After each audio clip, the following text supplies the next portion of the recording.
Hi, this is John Cullen. Welcome to another episode of Hypothetically Speaking.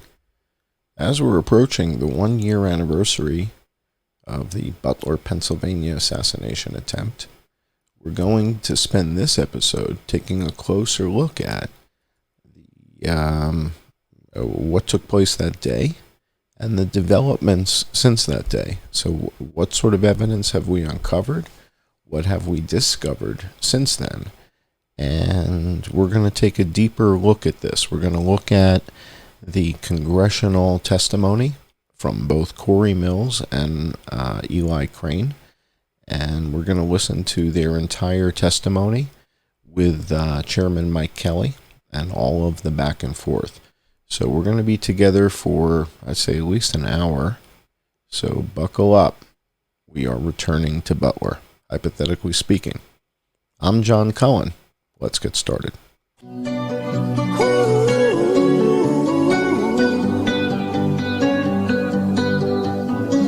Every time you come around, you know I can't say no. Every time the sun goes down, I let you take control. I can feel the paradise before my world implodes. And tonight, the key piece of evidence around the Butler, Pennsylvania assassination attempt is the round that hits the back of the railing. And that is really the pivotal piece, and there's reasons for that. And I think that's kind of where we need to start. So we're going to begin with the footage that TMZ actually acquired from someone. And this is probably the best footage that we have of the round striking the railing. And the reason this is so pivotal will become apparent. In other words, we have to build on it. So first we have to sort of acknowledge what's happening, and then I'll show you why this round changes everything. All right, so the first thing we're going to do is let's just take a look at what happened. All right, so we're watching this corner railing, and the guy who's standing in the corner with the red hat on and the dark blue shirt and is his left hand on the rising railing there, we call him the lucky guy or the lucky man. And he's standing in that corner, and just next to him is David Dutch. So David Dutch is right to his right, and they're both looking up at that Jumbotron. So let's roll this footage. You're going to hear gunshots and screaming and stuff like that. So for those of you who are queasy or get upset by this, this is probably, a good time to step away. So let's watch this footage together, and just kind of, you're taking this in, you're making note of this, because this is the key. This is what changes everything at this crime scene. So let's watch this together. Here we go. Probably 20 million people. And that's a little bit old, that chart. That chart's a couple of months old, and if you want to really see something that said, take a look at what happened. That chart's a couple of months old, and if you want to really see something that said, take a look at what happened. And then the worst president in the history of our country took over, and look what happened to our country. Probably 20 million people. And that's a little bit old, that chart. That chart's a couple of months old, and if you want to really see something that said, take a look at what happened. That chart's a couple of months old, and if you want to really see something that said, take a look at what happened.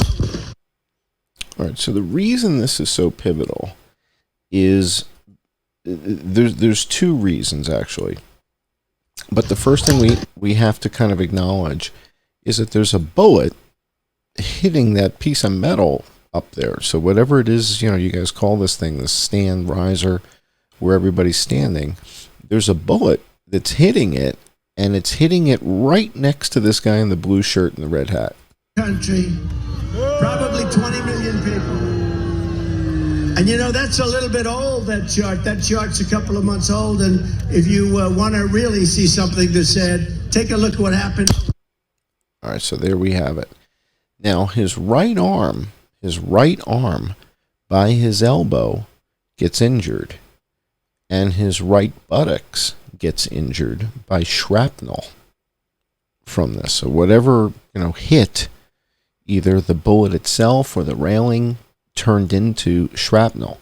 And you're going to hear an interview in a little bit with David Dutch, and he's going to mention shrapnel flying all over the place. He mentions that. But with this guy standing here, there's two reasons this creates a problem. And one of it, the first reason, is simple geometry. In fact, if this guy was not standing there, the geometry of lining up this corner with Trump's ear and then the roof of AGR doesn't work. All right, so that's number one. Number two, this guy is standing there. And because this guy is standing there, this changes everything. And let me show you why that is. So we have this guy standing here in the corner. And we're going to combine that with Trump and the model. And we're going to listen later to the hearing. And one of the things that Clay Higgins is going to throw out in the hearing is he's going to question the accuracy of our 3D model and our ground plane. And what you guys are about to see is evidence of how we basically eliminate that objection, which is the model and the images from the videos. Basically, we take a screen grab from the video, and that's a photograph. And the photograph lines up with the model. So the roof line of the building, Trump, the podium, the guy in the back, and the railing line up. All right, so when the model was built, the ground plane was purchased, I think, for $99. And that was highly detailed. And then we adjust to make everything photogrammetrically aligned. So let me show you kind of what this means here. Let me run this video for you guys so you understand what I'm talking about. So the guy who's in the corner, if in fact the round that hit Trump's ear were the same round that hits that the railing with the puff of smoke, and the issue here is Trump's ear is hit with the first shot that we hear. So the first shot hits his ear. But the first shot that we hear, we also see a puff of smoke on the railing. So is that the same shot? Because so far we've only heard one shot with this puff of smoke. And we've got Trump's ears already been hit and the railing's been hit. Well, when we model this in the 3D model, if the round is fired from the rooftop of AGR at Trump's ear, it doesn't go to that railing where we see the puff. It actually goes underneath the guy's left arm and through the balustrades. That's what those vertical things are called, balustrades. And it would pass through the balustrades. Let me run this video so you see what I'm talking about. So the fact that we've got Trump photogrammetrically aligned with the model, and we have the lucky guy in the corner photogrammetrically aligned with the model, that's how you know that the ground plane is aligned. And the railing is photogrammetrically aligned with the model. So all the ground plane chit chat is nonsense. I mean, it's aligned. You see how well aligned it is. I mean, it may not be within a quarter of an inch or an eighth of an inch with the ear thing, but this is close enough to say that we've aligned the AGR rooftop with Trump's ear. 2 points make a line. So where the shooter is, where the shooter's gun is, to Trump's ear would then continue underneath the lucky guy's arm, his left arm, and through the balustrade. Did that happen? I don't know. We don't see evidence of that. But if the round was fired from the rooftop of AGR and it hit the railing and made the puff of smoke, well, that's different too. In other words, the puff of smoke shot, could that have come from AGR and the rooftop of AGR? Probably 20 million people. Let's watch this without the audio, and let's just watch this puff of smoke. And when we get to the, I guess we need really see something that said, take a look what happened. All right, so we get this puff of smoke here, right? So we get this shot, bang, and it comes off the railing, and we know he gets injured, right? See that? See the gray? I really see something that said, take a look what happened. All right, so that happens, and there's our cloud of smoke there, going backwards. Okay, now go forwards 1, 2, 3 frames at a time. There's the puff of smoke coming off of there. So the issue is when we line that up with the rooftop of AGR, let's look now at the model. The lucky guy in the corner, it would have to go through his torso to hit the railing because he's standing there. And that didn't happen. And the issue then is, but we've got one shot that we hear, Trump's ears getting hit and the railings getting hit at the same moment. But we hear one shot. And this is where the twist that the Secret Service guys on the rooftop testified that they thought that they were being shot at with suppressed gunfire. So they said they thought they were getting shot at, and that they were getting shot at with a suppressed weapon. Well, that would explain why we would see this puff of smoke downrange, but only hear one gunshot, which would be the gunshot coming from the AGR vicinity that hits Trump's ear. Because we've calculated the cracked thump on that. All right, so we know what the cracked thump is on those first couple shots, and we'll take a look at that in another episode this weekend. But this notion here that the round that hits this corner railing obviously didn't pass through the guy in the corner with the dark shirt and red hat, the lucky guy. He only is injured on his elbow and his buttocks and his hand a little bit, but obviously a bullet didn't pass through his torso.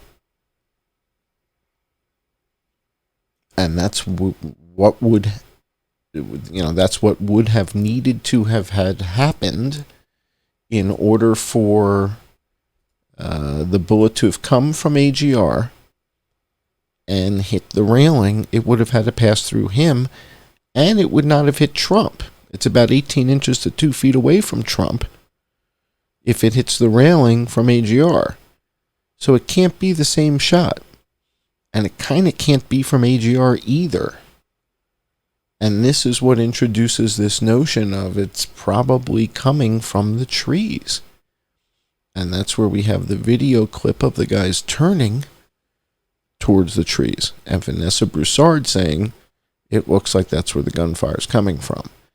So when all the evidence continues to point in the same direction, that's probably what's happening. All right, so these guys testified they're being shot at. They testified it sounds like it's suppressed. We witnessed them turn to the right clockwise and aim towards the trees, and Vanessa Broussard gives us the play-by-play. She tells us this is happening. So when you put all this evidence together, what it means is apparently there's another shooter in the trees shooting at the Secret Service guys, not at Trump, trying to kill the counter snipers so that the primary shooter can continue to shoot at Trump. If there's no counter snipers left, assuming that the bad guys kill all the counter snipers on the rooftops, now the really bad guy shooting at Trump is shooting unabated. There's nobody shooting back at him. And that's what it appears this setup was.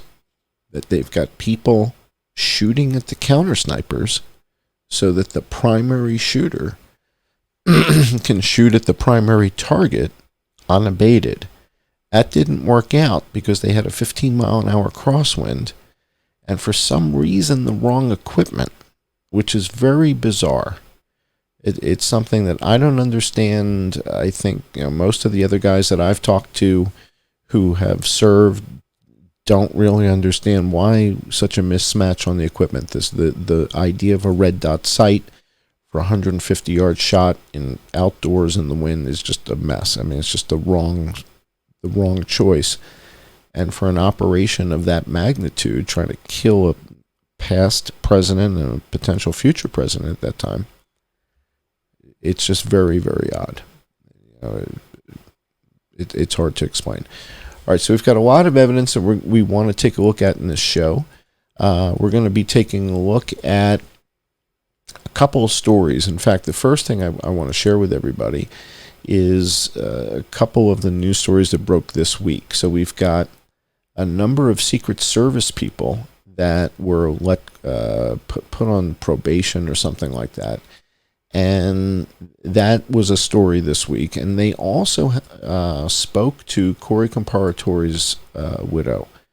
And I wanted to read this story to you guys. This is in the New York Post, which I think was founded by Alexander Hamilton. It was the first newspaper in the United States. And the article was written by Stephen Vago and Chris Nessie. Forgive me, guys, if I'm pronouncing your names wrong. And it was published July 10th at 4 p.m. rough and tough Eastern. And this is an interview with Helen Comparatore, Corey's widow. So I thought I would share this with you and read it. It's not that long, but I think it's important that you guys hear this. So let's read this together. Widow of Fire Chief Corey Comparatore, who was killed in Trump assassination attempt, slams Secret Service a year later. Garbage. Helen Comparatore, the wife of Corey Comparatore, who was shot and killed at a campaign rally in Butler, Pennsylvania, by a bullet intended for President Trump last July, has no love lost for the Secret Service. I think the Secret Service is garbage, she told the Post. All I've wanted this entire time was to sit down with the men who screwed up that day and find out why. Why at that rally? Why at that one in Butler? She asked incredulously. Why that day? Why Butler? Why were you such a mess in Butler? Were you told to be a mess? Were you told by someone not to do your job? You do your job every other time. Why that day? The agency's response to the July 13th, 2024 assassination attempt drew widespread condemnation from both sides of the aisle, ultimately resulting in then-director Kimberly Cheadle stepping down from her post in disgrace. On Thursday, nearly a year to the day after the botched security operation, 6 agents working the rally were suspended from duty. Corey Comparatore, 50 years old, who served as the fire chief for Buffalo Township, was struck by a bullet fired by would-be assassin Thomas Matthew Crooks, who wounded then-candidate Donald Trump from the rooftop of a building near the rally stage. Now I'm going to step in for a minute and tell you I take exception to this. And I will tell you that there is no ballistic evidence that the person on the rooftop of AGR, whether that's Thomas Matthew Crooks or whoever the person really is, if it's not him, if it's somebody else, whoever that person is that was shooting, there is no evidence that that's the person that shot Corey Comparatore. It may have been someone else. And I can say that because we know there's no bullet recovered from Corey Comparatore that was matched. In other words, if they don't recover a bullet, they can't make a match. There's nothing to match. If they had recovered the bullet, they would have run it through a system that does like a 3D laser scan to match it to the rifle. But that didn't happen. So without that evidence, or without real specific photographic or video evidence of the kid aiming, firing, muzzle blast coming, obviously seeing what he's shooting at and seeing the without that, this is speculative. You don't know for sure, beyond the shadow of a doubt, that the kid on the rooftop shot Corey Comparatori or shot Donald Trump. It appears like that's what happened, but that's how we do magic tricks. We make things appear that they happen this way. Is it possible that the kid on the roof was assigned to shoot at those distant counter snipers on the further rooftop, the one near the pond, and that was his assignment? Is that possible? And someone else was shooting at Trump. Now, was there someone else on the rooftop next to him? I don't know.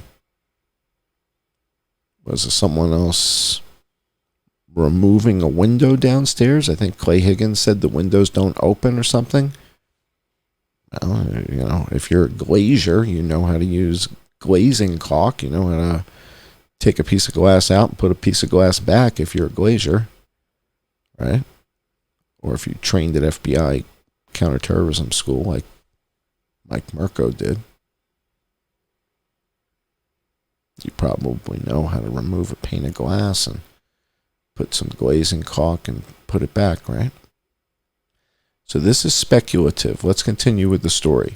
His sister, Dawn Comparatori Schaefer, said her brother died a hero while trying to protect his daughter when the gunfire rang out during Trump's speech.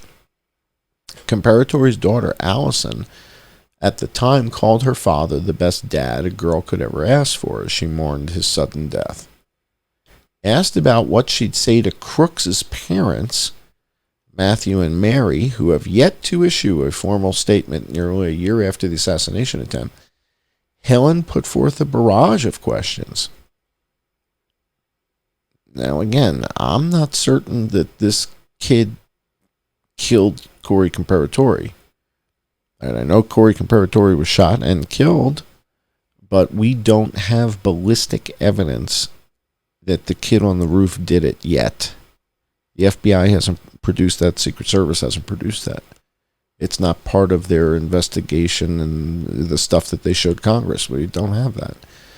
So here are the questions. I want to know why, if they knew he had mental issues and was spiraling like they say, why didn't they go get him help? So again, for me, this is very similar to the Las Vegas shooting and the framing of Stephen Paddock as this lone gunman, psychologically a kook. This feels very similar to me.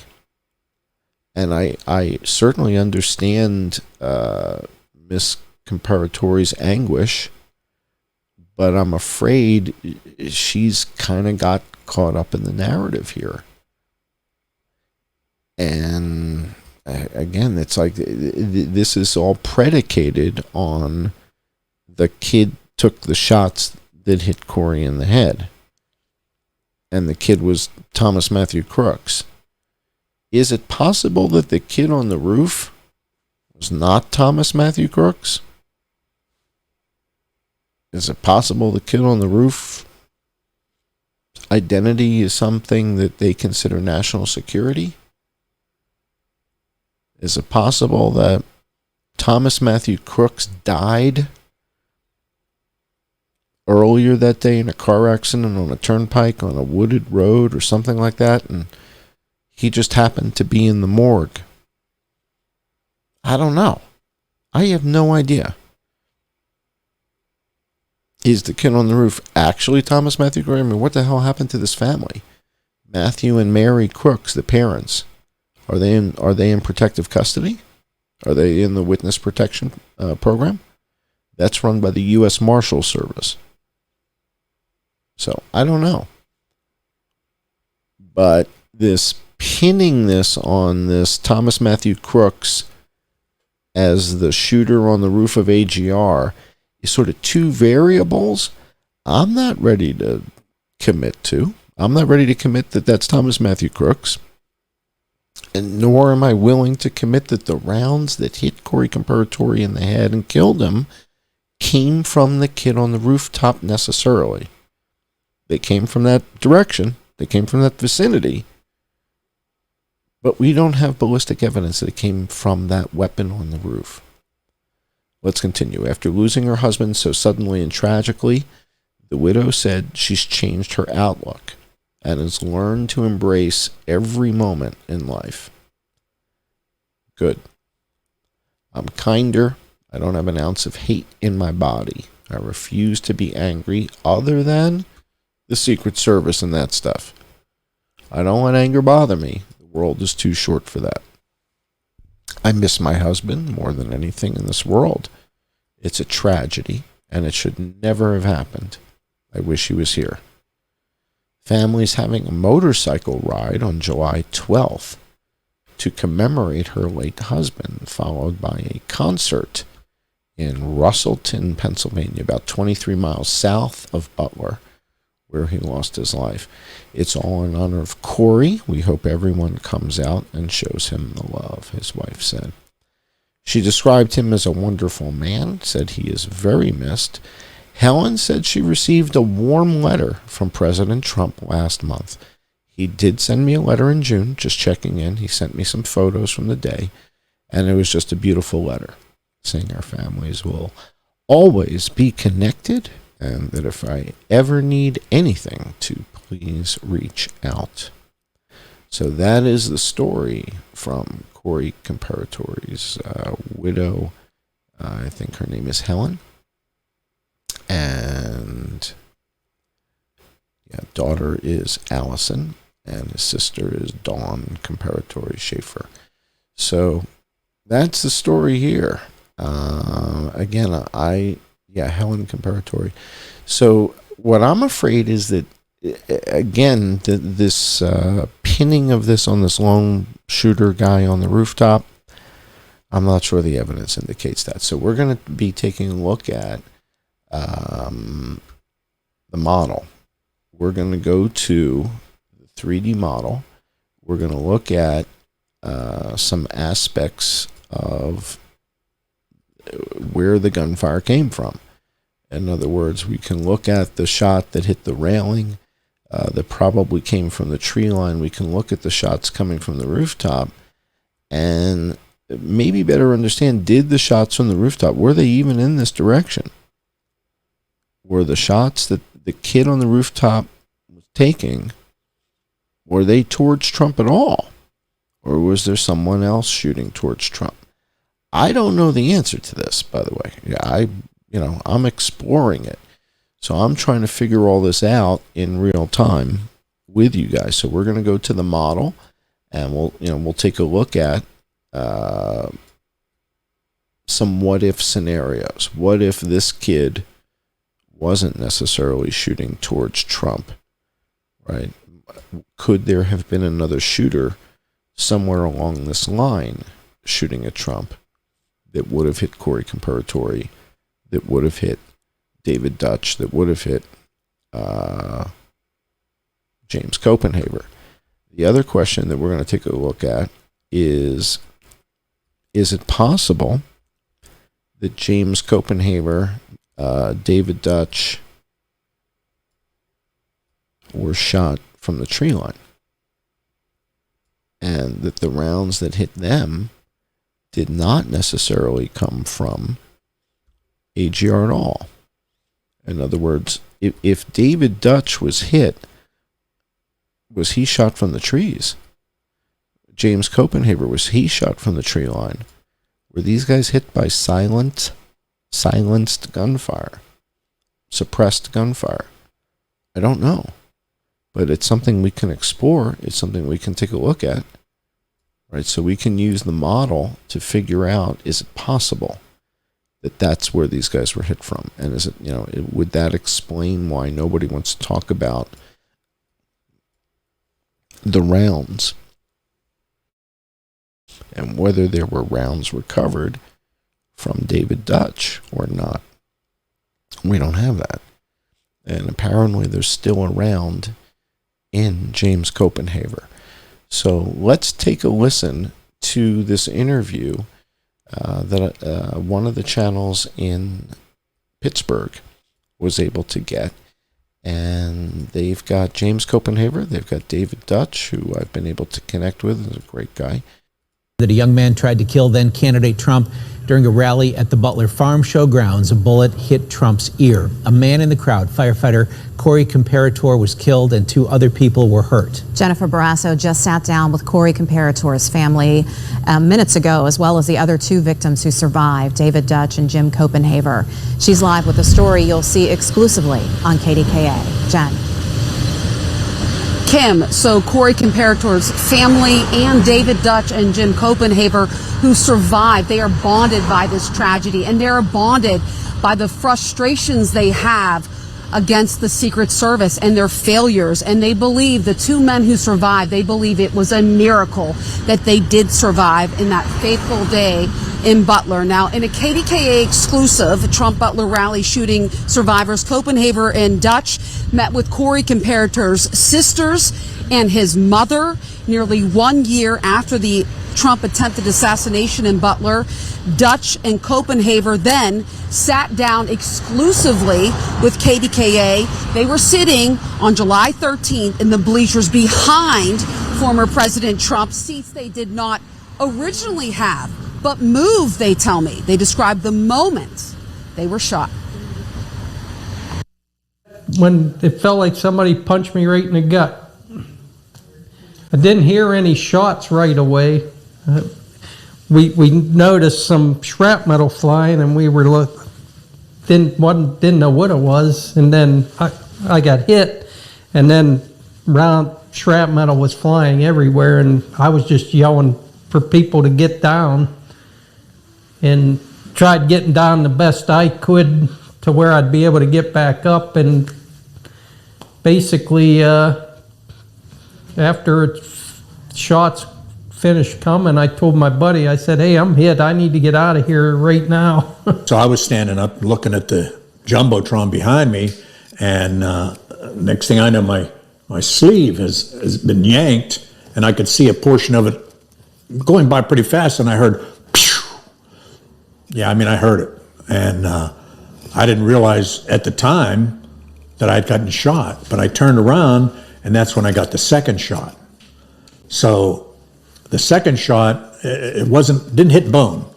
See, mine went into all soft material, and it was like a jolt, but it didn't knock me over.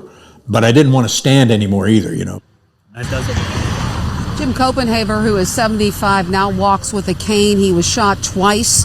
One bullet tore into his tricep. The other bullet is still lodged in his body, taking chunks of his colon and leaving him with nerve damage.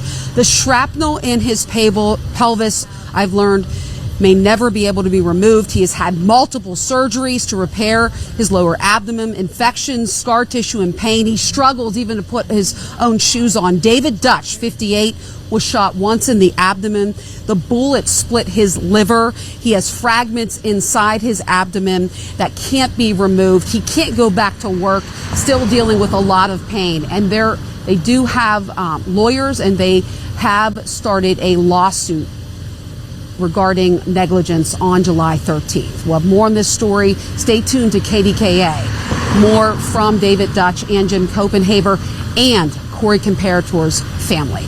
Reporting live, Jennifer Barrasso, KDKA TV News. She tells us that David Dutch was shot once, and all the reporting up until now was that David Dutch had been shot twice. I guess he was kind of clutching his upper chest, and he was hit in the liver, and so people thought he was hit twice for whatever reason.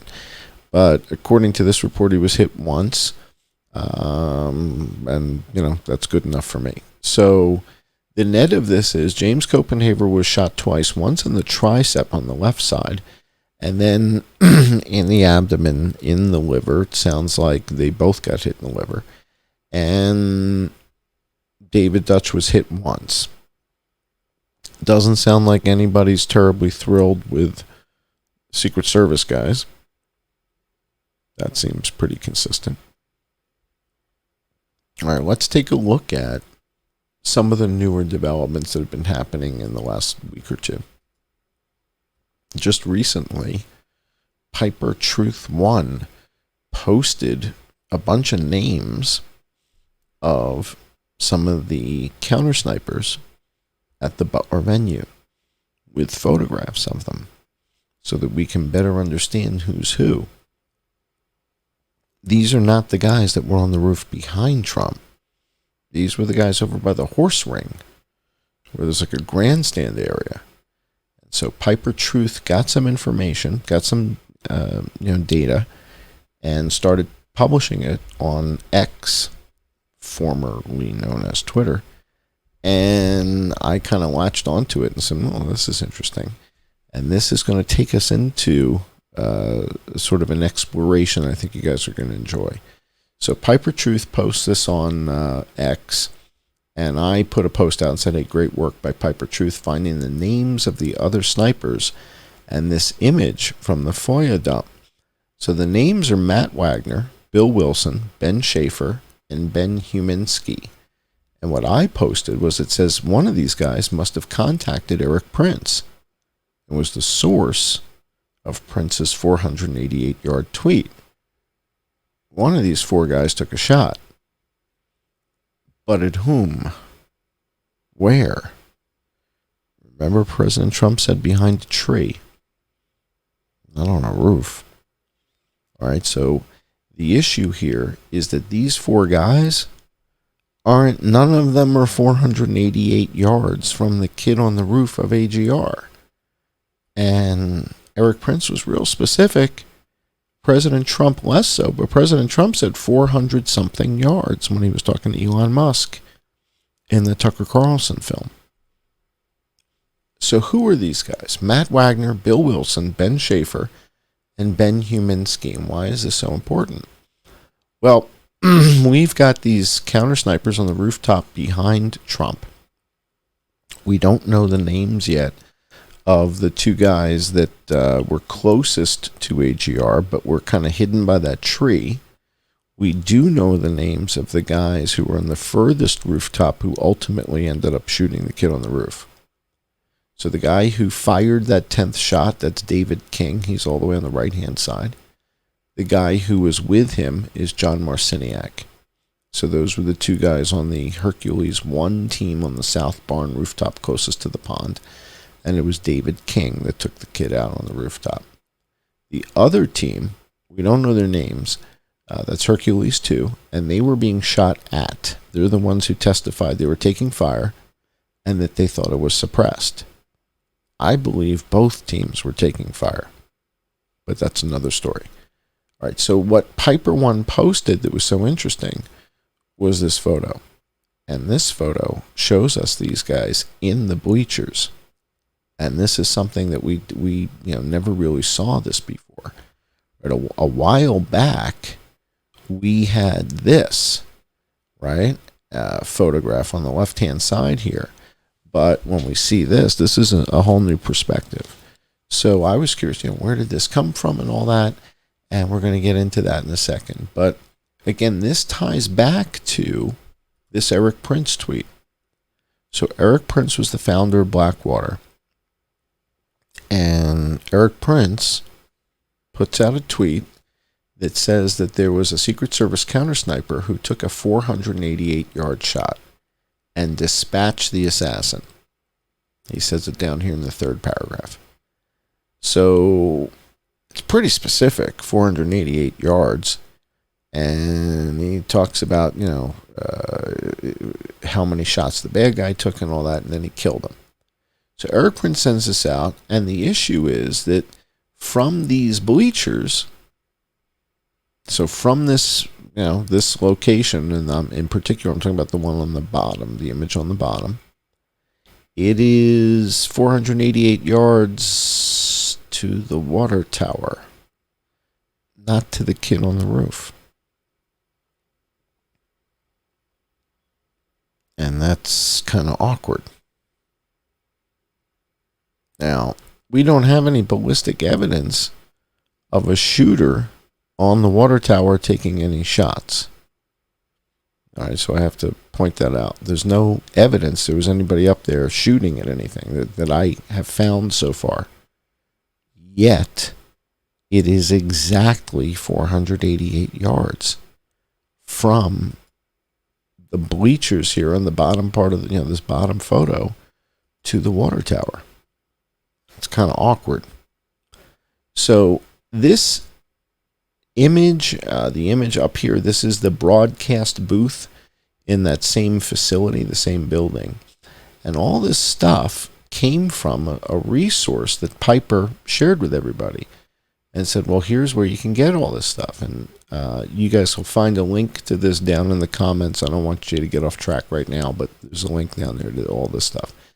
And it's basically, there's two PDF documents. One is called the Research Tool, Butler Research Tools, and the other's to help identify who's who. So there's two different PDF things. We're going to look at both of them together. And when we go through this, there's a whole lot of really interesting information. And some of it fascinating, and some of it is wrong. And some stuff is missing altogether. And that's a little weird. All right, so let's talk about what do we see here? What's odd? What's wrong? What have you? All right, so let's start on the right-hand side of this. The guy all the way to the right is Jason Woods. And Jason Woods was supposed to be in that room upstairs behind the kid on the roof in the window. And he went home sick, like at 4:30 in the afternoon. So an hour and a half before anything happened, this guy's already gone. And his name is Jason Woods. The guy next to him is Greg Nickel. Greg Nickel's sort of the rodeo clown here. He's doesn't know which way is up. Greg Nickel shot himself in the leg 18 months ago, showing somebody his weapon in the locker room. And then we've got Ben Huminski, and he's one of the guys in the grandstand. He's one of the guys here in this lower photograph. Ben Huminski is the guy standing up looking through binoculars. The other guy is Ben Schaefer. And Ben Schaefer is the guy in the photograph here who's on the rifle. So that's Ben Schaefer on the rifle, Huminski standing up. And Ben Schaefer is interesting because our friend Ken Silva did a story about his testimony at the congressional hearing. So there was an informal congressional hearing August 26th, and Ben Schaefer speaks at this, and Ken Silva does a story on him. Well, it turns out that Ben Schaefer, of all these guys here, is the only one who's a consultant. Okay? And as a consultant, might he be the one who's got a link to Eric Prince? Eric Prince down here says images from a SEAL sniper instructor at Red Sky LLC. So the question then, of course, is does Ben Schaefer have any connection to Red Sky LLC? I don't know. But it sounds as if there was a connection to Eric Prince, sort of, who got in touch with Eric Prince and said, hey, remember me? I used to work for you. Yeah, I just took a 488-yard shot and killed the guy that was trying to kill Mr. Trump. I don't know. It's speculative.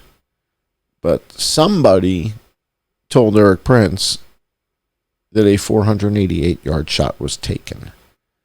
Was it one of these guys? Was it Ben Schaefer? Was it Ben Huminski? Now, Matthew Wagner is in the grandstand area where the there's a broadcast booth And that's the upper part of the picture here. So there's like a broadcast booth here for radio, whatever. They have horse races or horse shows, rodeo, and the broadcast guys are up here, and that's where they're set up.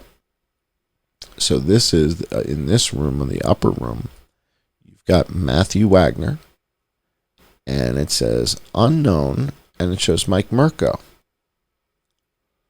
But that's not where Mike Mirko was. And that adds a degree of suspicion to this whole document. Okay? Because Mike Mirko was not in the grandstands. He was somewhere else. So he was at AGR. Now they've got him kind of lumped in here. You see how it says Matthew Wagner, West Grandstand, unknown West Grandstand, Mike Mirko, AGR? But they've got them kind of lumped together because they're all from Butler County ESU. I think it's deceptive. Mike Mirko is upstairs in AGR with Greg Nickel. Mike Mirko and Greg Nickel don't work together. Mike Mirko's Butler County, Greg Nickel's Beaver County. Jason Woods goes home. The only two guys that are in the building at AGR are Mike Mirko and Greg Nickel. And maybe the guy who owns AGR, or the guy with the white hair. I think the guy with the motorcycles walking around, and the guy who owns AGR may be inside the building. But as far as uniform guys, this is it. It's Greg Nickel and Mike Mirko are inside the AGR building. Matthew Wagner's in the West Grandstand in the broadcast booth. We don't know the name of the other guy who's up there with him. And Greg Nickel and Greg Nickel and Mike Mirko are inside AGR. Ben Schaefer and Ben Huminski are in the grandstands here in this bottom photo, with Ben Schaefer on the rifle and Huminski standing up on the with the binoculars. All right, so that's what's going on. And then from where Ben Schaefer is, from where he's sitting right there to the water tower, 488 yards. So you tell me. All right, so the issue here is this document has got a tremendous amount of information, but some of it's a little weird, and some of it's wrong, and some of it might be a little misleading, and I want to take a closer look at that. So Piper Truth 1 said that Ben Schaefer was posted as a sniper July 13th. He was at the forum that made us all think that there was hope and that something was going to be found. All right, so Piper is, same thing. So this is that photograph that we had originally from Reddit, and they kind of made it look like that was aiming at the kid. But that's not 488 yards. That's like 350 yards or something. So this is deceptive. I measured from the broadcast booth 488 yards to try and find, from the broadcast booth to the water tower was 502, and then 488 didn't really go anywhere, like to somebody's house or something, in the neighborhood or something. It's like there was no real 488 yard scenario from that broadcast booth. All right. So going back to these guys, right? Greg Nickel, we're going to take a look at the video of him coming out of the door at AGR, looking all confused and everything. And that would have left Mike Mirko alone in the building, right? Right. So they find a bunch of blood in the sink in the bathroom. Mike Mirko's alone in the building. Greg Nickel locks himself out. We'll watch the dash cam in a minute, and I'll show you that. He locks himself out of the building. This is quite a mess. Let's take a break. Refresh your beverage. If you're not yet a patron, this is a really good time to join.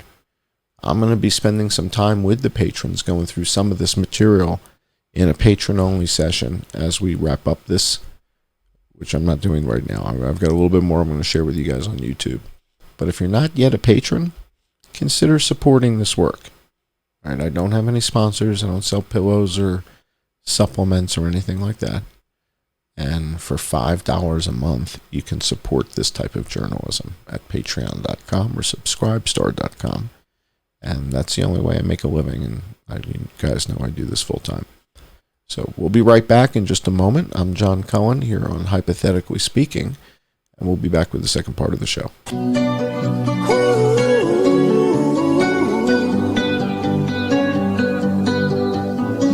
Every time you come around, you know I can't say no.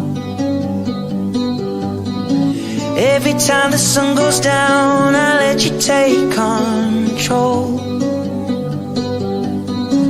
I can feel the paradise before my world implodes. And tonight had something wonderful. My bad habits lead to late nights, sitting alone, conversations with a stranger I barely know, swearing this will be the last, but it probably won't. I got nothing left to lose or use or do. My bad habits lead to white eyes staring into space, and I know I lose control of the things that I say. Yeah, I was looking for a way out, now I can't escape. Nothing happens after two. It's true, it's true. My bad habits lead to you.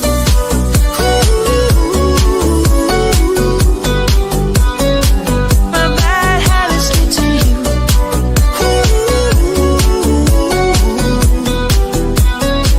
My bad habits lead to you.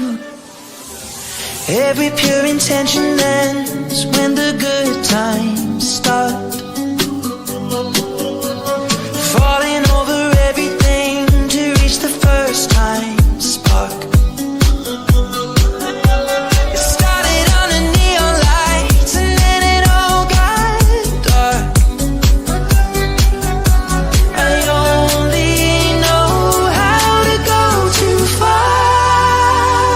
My bad habits lead to late nights, sitting alone, conversations with a stranger I barely know, swearing this will be the last, but it probably won't.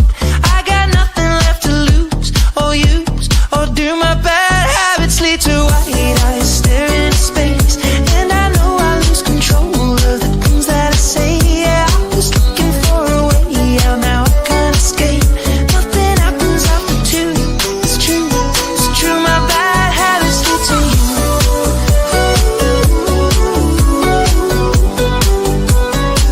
My bad habits lead to you.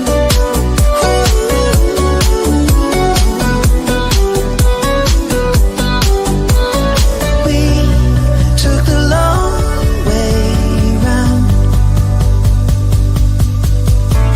and burned till the fun ran out. Now my bad habits lead to late nights, sitting alone, conversations with a stranger I barely know, swearing this will be the last, but it probably won't. I got nothing left to lose or use or do. My bad habits lead to white eyes staring into space, and I know I lose control of the things that I say. Yeah, I was looking for a way out, now I can't escape. Nothing happens after two. It's true, it's true. My bad habits lead to you.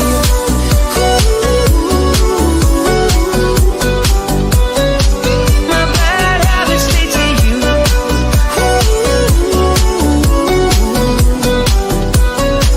My bad habits lead to you. All right, we're back. This is one of the documents, one of these recognition tools that Piper pointed me to, or us to. And I wanted to share this with you guys because there's just a tremendous amount of information here on, they call this a recognition tool, meaning how do we recognize what's what? The vehicles, the command control things, other response vehicles, the different uniforms. This is incredibly comprehensive and very, very powerful tool to have at your disposal.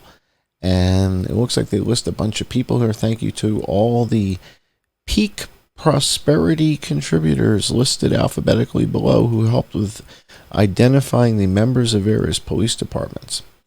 So I wasn't sure where this document came from. It said Vegas Patriot up on the top. And I wasn't sure who Vegas Patriot is because I went to Twitter and looked for Vegas Patriot. I couldn't find who the hell is Vegas Patriot. And then I started reading this and I see all this stuff. And then here, I read this. The following content does not reflect the opinions of peak prosperity contributors or other content providers. So it appears this came from or is affiliated in some way with Peak Prosperity, which is, what's his name? Chris something or other. And yet he doesn't put his name on here, which is a little bit odd. So a whole bunch of folks here are named. Let's go through this and see what we've got. So they're pointing out all the different law enforcement vehicles. Okay, Butler, City of Butler, Jackson Township, Middlesex Township, Penn Township has two different types. Allegheny County, Butler County Sheriff. So all the different vehicles have been identified. The Pennsylvania State Police, and then who was driving which one. I mean, this is an unbelievable amount of detail. The law enforcement vehicles from Hampton Township, Bellevue Borough, the motorcycle unit, the Pittsburgh guys that came up. Right? Remember we heard that one of them was injured? One of the Pittsburgh motorcycle cops had to go to the hospital. 4 of them were hit with shrapnel, but one of them went to the hospital.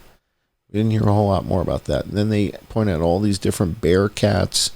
They got a Pterodyne, a Bearcat, the UTV, all kinds of, overkill here, and all at the venue. Then the Allegheny Police, the special units, SWAT team, Washington County had a Bearcat, not used at the rally, but they have one. But he thought that was important. Here's the command center, the bomb squad, and then we've got some footage. Other response vehicles, fire and rescue, hazmat, and then the helicopters that came in, the ambulance service. And then to help us identify who's who, they're sharing with us the uniforms. All right, so the U.S. Secret Service Special Agents, we've got the Secret Service Protection Detail, and this is their outfit. That's Sean. I think Sean Curran's his name. Here's Secret Service Special Agent in with this badge and this outfit with the gun in the holster. Here's a Secret Service Special Agent in a different outfit. And then here's U.S. Secret Service Police. I think we called this guy, what do we call this guy? Something Lopez, Dirty Sanchez or something. Jason and I were calling him Dirty Sanchez. Here's a bunch of the other guys, and then they've got sort of the pecking order of these guys and what patches they wear, what badges they have. So this is Secret Service Police. Then they've got a Secret Service SWAT team, their counter-assault team. And these guys are their, special weapons and tactics from the Secret Service. So they've got a SWAT team. So everybody's got a SWAT team. And then the counter snipers, right? So these are the guys who are up on the rooftops of the buildings, and their titles are technician, officer technician, sergeant technician, lieutenant, captain, inspector, deputy chief, etc., and the patches that they wear. Then we get the other uniforms from all the other folks that are running around this place. The FBI Evidence Response Team, the Homeland Security Investigation guys, these are them. The Department of Defense guys. So it turns out there's a DOD guys with a canine doing explosive stuff. I don't know about that. And then here's the state uniforms from Pennsylvania State Police and the Rangers and the Park Rangers, and all of these guys are running around the venue. And then you got county guys, the Butler County Sheriff's Department, the Allegheny County Police Department. They're all running around. They got guys in tactical equipment from Allegheny up on the rooftop here. Then you get the local guys, the Butler Township Police, the City of Butler Police, the Cranberry Township Police, and they're all running around the venue. And then the uniforms of the local guys, the Adams Township, the Saxon Zelienople, and Penn Township. Then the local guys' uniforms from Prospect Borough, Middlesex, Jackson, and Slippery Rock. And then the local ESU SWAT guys. So the Butler County ESU is in sort of green camo. Beaver County ESU is in sort of green camo, a little bit. And then Washington County SWAT's in the black BDUs. Then the local ESU SWAT, North Hills, has an SRT team, Special Operations from North Hills. And then the city of McKeesport has a SWAT team from the borough of Dravosburg. Then here's your FBI leadership at the time: Chris Ray, Paul Bate, Robert Wells, and Kevin Rojek was the Pittsburgh special agent in charge. And then U.S. Secret Service. So we've got Kimberly Cheadle, Ronald Rowe, Michael Plotty, David Torres, Anthony Guglielmi, Jeffrey Burr, and we don't know this guy. That's an interesting guy down there on the right side. We don't know who that is. U.S. Secret Service Operations, Tim Burke from the Pittsburgh field office is this sketchy-looking guy that we saw running around with the bald head. Brian Pardini is the guy on the roof, the ginger guy on the roof that's asking all the stupid questions about the bicycle and shit. Watch this. This is him fighting in an MMA match. Brian Pardini, at one point, was fighting in MMA, and the cool thing about this PDF thing is that you click on the links and it opens up the browser, and you can, go see what that is. And so this guy, Brian Pardini, is in an MMA match, and if you guys click on this link here, you can go watch him fighting. It's hysterical.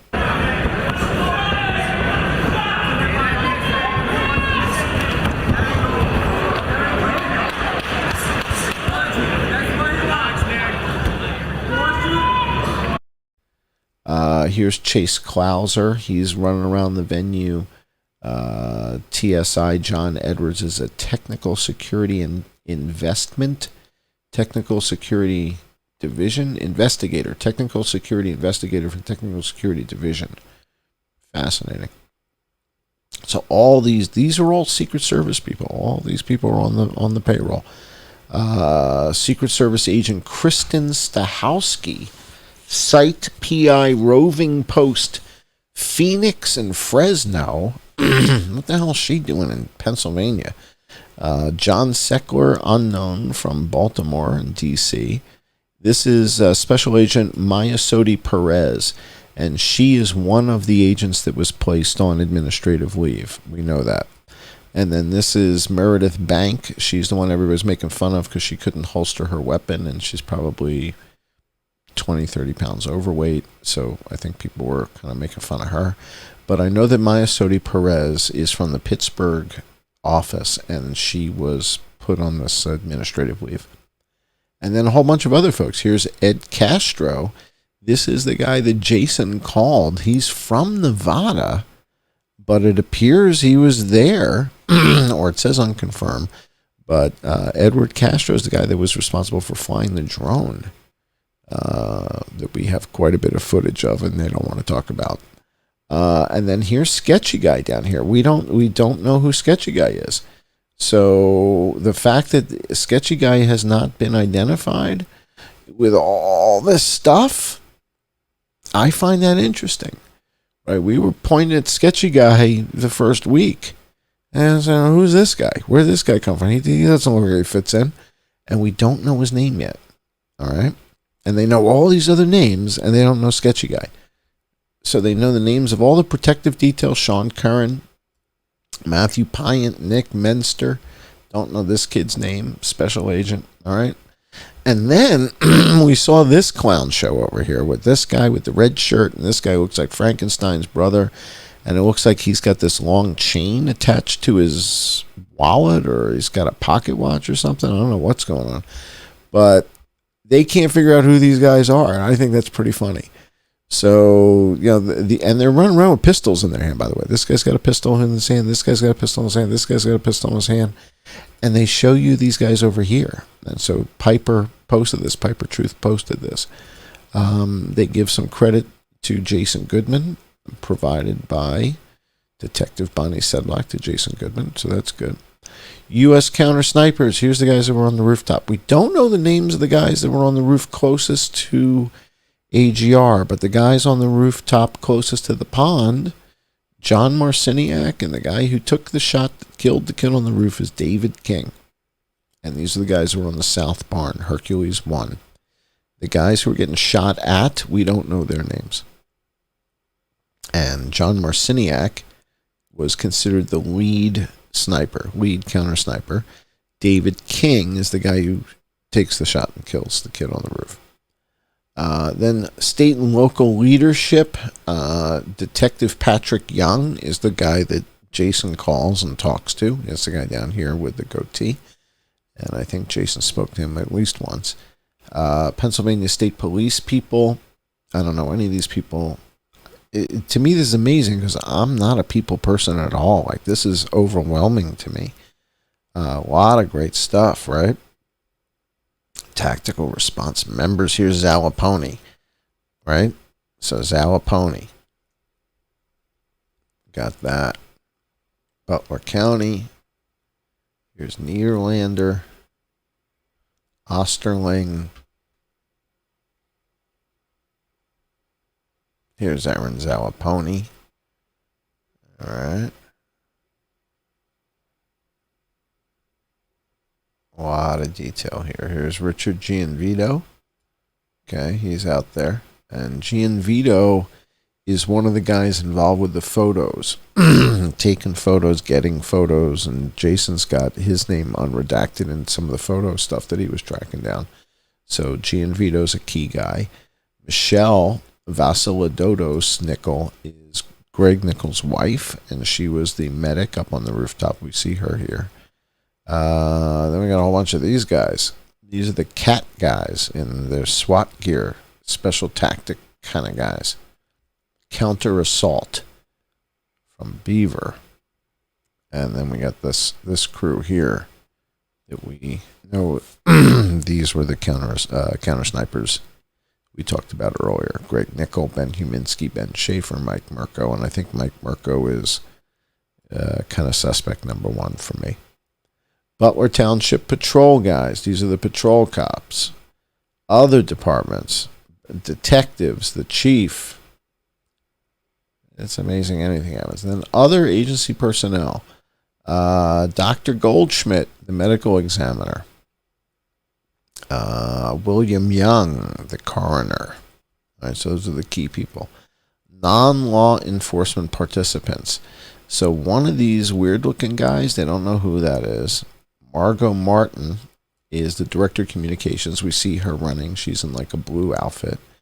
Rico Elmore is a Republican committee or something, and he was running for something, and he gets covered in blood, tending to Corey Comparatori. Dr. Jim Sweetland also, I think, was tending to Corey Comparatori. And then this is Henry Dimmick. Henry Dimmick, with the long hair, looks a little bit like David Lee Roth, is the CEO of American Glass Research. And he's walking around looking like he's going to a polo match.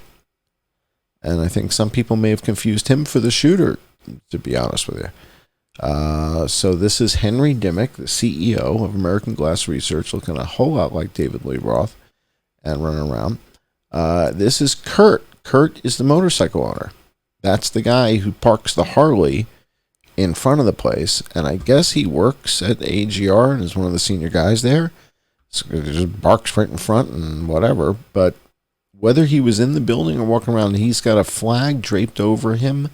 I think he was walking around the grounds. Where Henry Dimmick was, the CEO, I don't know if he was inside or not, but I think there was an Alfa Romeo parked in the parking lot, and I wouldn't be surprised if the CEO was driving an Alfa Romeo.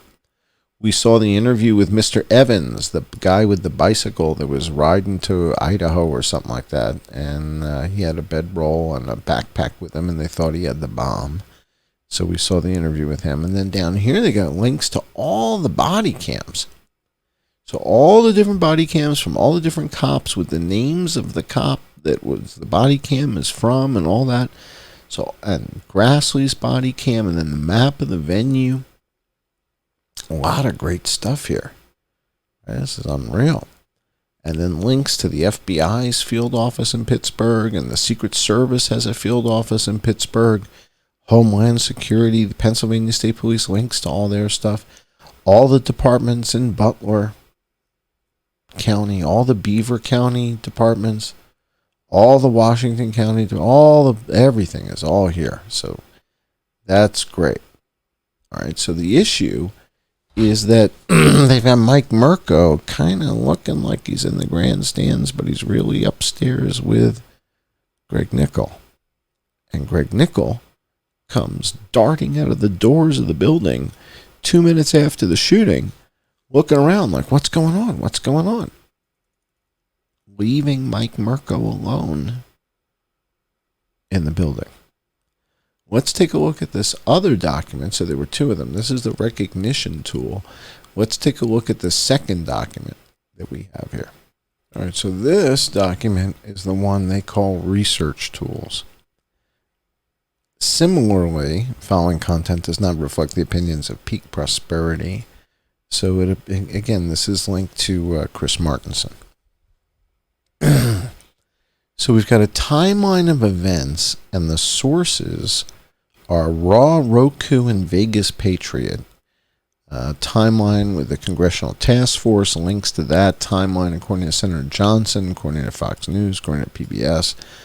Radio communication timelines with transcribed stuff, and here's Ken Silva, Noisy Turtle, Red Ran Amber, Brian 60221, Vegas Patriot again, Senator Grassley, etc. Then some maps of the buildings and which building is which and which one's called which and by whom, and which is American Glass Research and which is After Action Report stuff. Where are all the doors?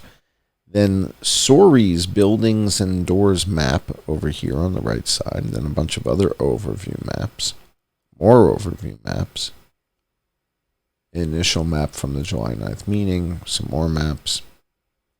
And then this map shows you which cops were where. Murphy, Wenzel, Sass and Cuss. Velasco shows you where their cars were. Collins. I mean, this is an unbelievable amount of detail. Then we've got drone and satellite footage here. The DJI 88 Shot 2. High Roof DJI from Associated Press.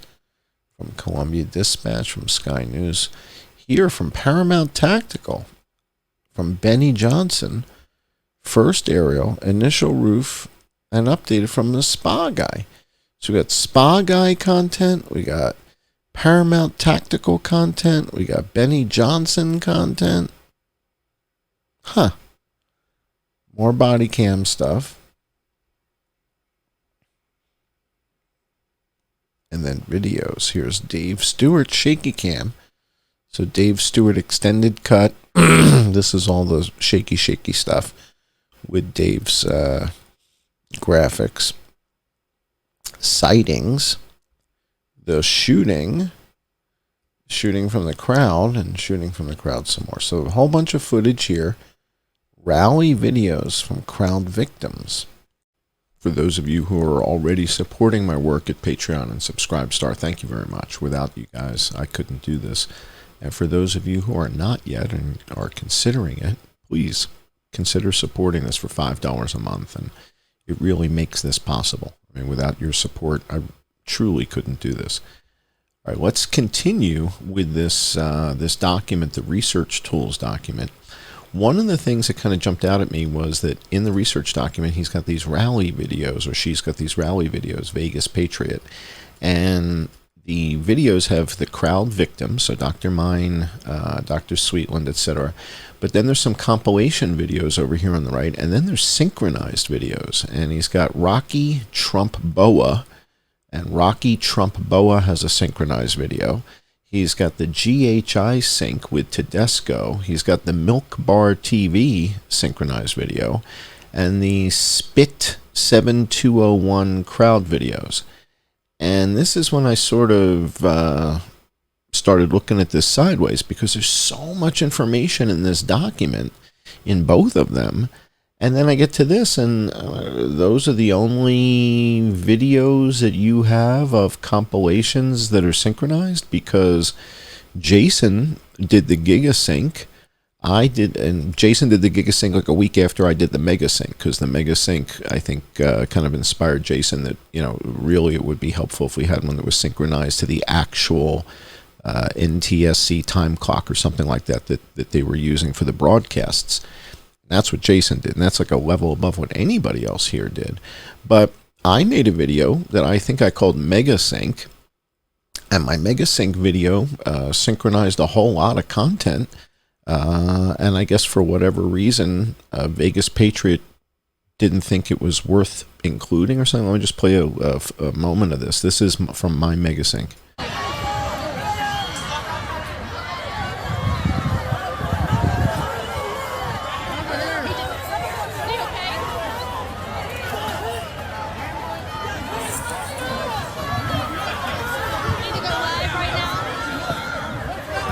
So this was not incorporated, not included, and I don't know, I just thought that was a little odd given how extensive this document is and how much stuff is in here. So the fact that my content was excluded and Jason's content, so Jason did the Gigasync, and that's not in here either. So we got a bunch of rally videos in the document. Advanced footage, the full day coverage, post-shooting, the bike guy interview and all that. And then all the way down here in the corner is the rail shot. All the way down here on the right-hand side in the corner is the TMZ footage of the rail shot, and that's it. So amongst all this content, this is kind of hidden over here on the right side, a tiny little thumbnail from TMZ. And this is the video we played at the beginning of the show. So I showed you the bullet hitting the railing and the puff of smoke coming to the railing. All right, let's take a look at that again. So this is the TMZ footage of the railing being struck. I'm going to blow this up a little bit for you guys so that you can really zoom in on this. Now, while we have this up, I guess it's important to focus on something for a moment, because there's and then the worst president sequence in the here. history of our country took over. So there's a sequence of shots. The first three shots, the question is, which of the first three shots that you hear correlates with the puff of smoke on the railing? The first shot, the second shot, or the third shot? So listen carefully, watch the railing. Is that the first shot, the second shot, or the third shot when you see that puff of smoke? And look what happened to our country. Probably 20 million people.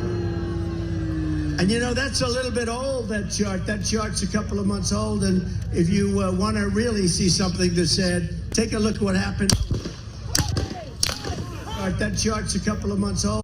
So to me, it appears that we see the puff of smoke at the same moment that we hear the first gunshot. Shot number one. The problem is that the first gunshot that we hear hits the president's ear is shot number one. So that would mean that that same bullet hit the president's ear and hit the railing. And that's kind of physically impossible if the shot is coming from the top of AGR and because the lucky guy is standing in the corner.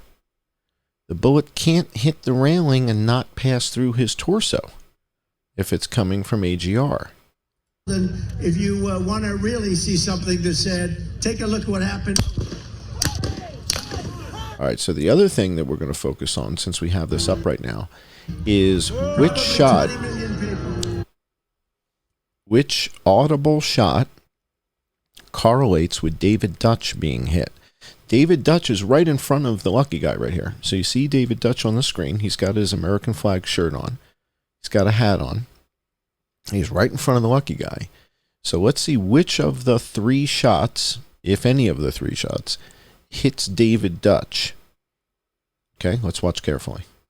And that's a little bit old, that chart. That chart's a couple of months old. And if you want to really see something that's said, take a look at what happened. That chart's a couple of months old. Watch and again. If you want to really see something that's said, take a look at what happened. Now, it looks to me as if David Dutch is getting shot roughly at the same time we hear that second shot. Now, you guys watch and see if you think the same thing. Watch. That's one. And now David's been hit. And he's going down already. And then the worst president in the history of our country took over. And look what happened to our country. Probably 20 million people.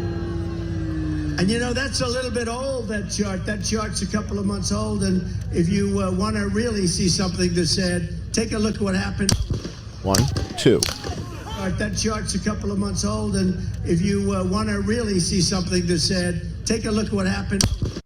So there's the first shot, hits the rail.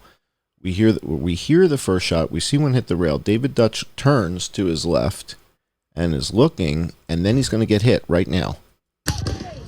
Right there. David Dutch just got hit. Watch that. That said, take a look at what happened. 1, 2. And Dutch is now bending over. See something that said, take a look at what happened. 1, 2. He's shot. Now, Copenhaver is hit here on his left tricep. And he's hit almost instantly. So watch. And you know, that's a little bit old. That watch when that Copenhaver gets hit. Months old, and if you want to really see something that said, take a look at what happened. Jim's already been hit. Jim Copenhaver's already been hit in the left deltoid. And if you want to really see something that said, take a look at what happened. He's already been hit in the left deltoid already. He hasn't been shot in the liver yet. I think that happens with the next 5 shots or what have you. But he's already been hit in the deltoid, and he's not in the right trajectory for that shot to come from AGR either.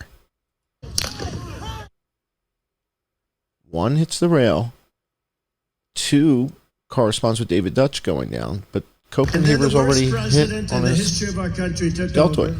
And look what happened to our country. Probably 20 million people. And you know, that's a little bit old, that chart. That chart's a couple of months old. And if you want to really see something that said, take a look at what happened. So this is the issue here. And we now know that David Dutch was shot once, but was he shot from AGR? Look at where he's standing. Look at his orientation. Look at what he's looking at when he's shot. And he's shot in the right-hand side in the abdomen. James Copenhaver standing here. He's shot in the left deltoid, his left shoulder. And it grazes that. And he's also kind of oriented such that the shot would need to have come from the trees. And that's probably why they're not telling us about rounds recovered from David Dutch. There's no round recovered from James Copenhaver. It's still in him. We heard that in the interview. And the other one that grazed his deltoid, they didn't recover that. So we don't have any recovered rounds to match with the rifle on the roof of AGR. So there's no ballistic evidence that David Dutch or James Copenhaver were shot by the kid on the roof of AGR. All right, so I think that's somewhat meaningful. So if we go back to this document, this coordinating document for all the research content and all that stuff, the thing that started to jump out at me, it took a little while, was how little they're focusing on this rail shot and how none of the content that I've produced is in here. And yet there's content from all sorts of other people. There's Benny Johnson stuff. There's Jeff the plumber stuff. There's, here's Mia Kopp's video, her eyewitness footage. So there's a whole bunch of stuff in here, and then there's a whole bunch of gunshot analysis videos. The Mike Adams videos are in here. The Chris Martenson videos are in here. And I'm going to be doing another show this weekend looking at Chris Martenson's analysis and trying to figure out, is he right? Is he wrong? Did he make any mistakes? What have you? So we'll be looking at that this weekend. Then he's got Kenny James, M. Torrance, Greg N's Time Delay of Arrival from Greg N. He's got Mike Bell, did a bunch of audio analysis. So it seems that this guy is purposefully avoiding all of my research, all of Jason Goodman's research. And that, my friends, is how you do a limited hangout. You provide a tremendous amount of information that's just overwhelming. And, this has to be tip-top. This has to be fantastic. And yet, the content that demonstrates the potential for a second shooter is relegated to, the smallest amount of real estate possible here. Rail shot. None of the analysis that I did, none of the 3D stuff, the discussion with Brett Weinstein, the discussion with Owen Schroyer, none of that is here. But a whole bunch of other people's stuff is here. Isn't that interesting? So that's the limited hangout. That's how you pull this stuff off. That's how you do the Butler illusion. I'm John Cullen. I'll be back with my patrons in just a moment, and we'll be taking a closer look at the venue itself in Butler, Pennsylvania. Where was the shooter? Was the kid on the roof the one who was shooting at Copenhagen? Or was the kid on the roof actually shooting somewhere else? We'll be right back. I'm John Cullen. Thanks for joining, Hypothetically Speaking.